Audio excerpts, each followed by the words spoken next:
राजा साहब, ये जो हमारे अंदर एक वो पता नहीं ख्याली सा हम कुछ पकाते हैं ना, वो हमेशा से मौजूद रहा है 30-40 सालों में। ये गुड और बैड तालिब की जो हम तखसीस करते हैं ना, ये भी उसी फ़नी खराबी या ज़हनी खराबी की वजह से ये पैदा होती है।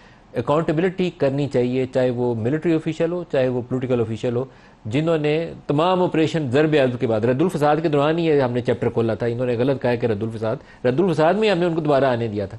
ज़रब अज़ब फौज ने लोगों को घरों से बेघर किया और इलाके दोबारा हासिल किए, जाने कुर्बान की इस कौम के बेटों ने, फौज के बेटों ने, पुलिस के बेटों ने जाने कुर्बान करके हासिल की। हमने दोबारा अफगानिस्तान से उन टीटीपी के लोगों को आबाद किया। स्वात अनसेटल हुआ, बन्नू अनसेटल हुआ, लक्की मरवत अनसेटल हुआ, अब पूरी आपकी ट्राइबल बेल्ट अनसेटल्ड है। बताइए क्या करें? देखिए, दो बातें हैं। एक तो ये कि जो अब ऑपरेशन की इस वक्त बात है, उसकी मुखालफत कौन कर रहा है। देखिए, उसकी मुखालफत किसी सियासी बुनियाद पे नहीं हो रही।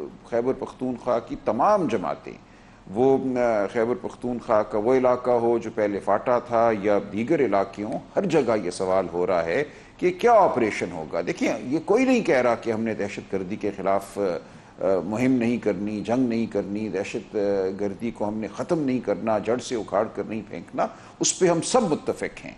लेकिन हुआ ये है कि माजी में जो ऑपरेशन हुए हैं उनके नतीजे में लाखों की तादाद में लोग अपने ही वतन में बेघर हुए हैं, लोगों की ज़िंदगियाँ जो हैं वो तलपट हुई हैं। तो लोग सवाल करते हैं कि हमें बताइए कि ये क्या ऑपरेशन होगा। ये बात हो रही है, और उस ऑपरेशन को फिर वही बात है, जब तक अवामी नुमाइंदगान की राय और शमूलियत के बगैर किया जाएगा तो ये बेचैनी रहेगी, रियासत और अवाम में दूरी रहेगी। तो ज़रूरी ये है कि हम बैठ कर बड़े गौर व खौज से, तहम्मुल से, बुर्दबारी से फ़ैसला करें कि हमने क्या ऑपरेशन करना है। क्योंकि देखिए, अब ये सूरत हाल नहीं है कि कोई टीला है या कोई पहाड़ है जिस पे दहशत गर्द बैठे हैं, आपने उस पर हमला करके उस पर कब्जा करना है।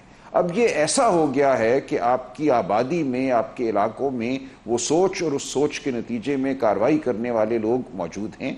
उनको जाहिर है कहीं से असला भी मिल जाता है। हम कोशिश तो कर रहे हैं कि अफ़गानिस्तान के साथ बॉर्डर जो है उस पर फेंस भी हो, आमद व रफ्त भी जो है वो किसी कायदे के तहत हो। लेकिन मुझे राजा साहब ब्रेक करीब आ गई, मैं ब्रेक ले लूं, लेकिन इस ऑपरेशन की क्या शक्ल होनी चाहिए जो कभी हो और हम अपने इलाकों को दोबारा हासिल कर सकें और मुस्तकिल बुनियादों पर हासिल कर सकें। अगर दोबारा उसको कोई कंप्रोमाइज़ करे तो उसको कुटहरे में खड़ा कर सकें। अकाउंटेबिलिटी करना बहुत ज़रूरी है। असल में हम अकाउंटेबिलिटी नहीं करते, वो उस वजह से ये खराबियाँ हमारे अंदर आ जाती हैं। बाद में वो लोग हीरो बन के तकरीरें करते हैं, वो राय दे रहे होते हैं ये सिक्योरिटी प्लान होना चाहिए, जिन्होंने खुद खराबी की बुनियाद रखी।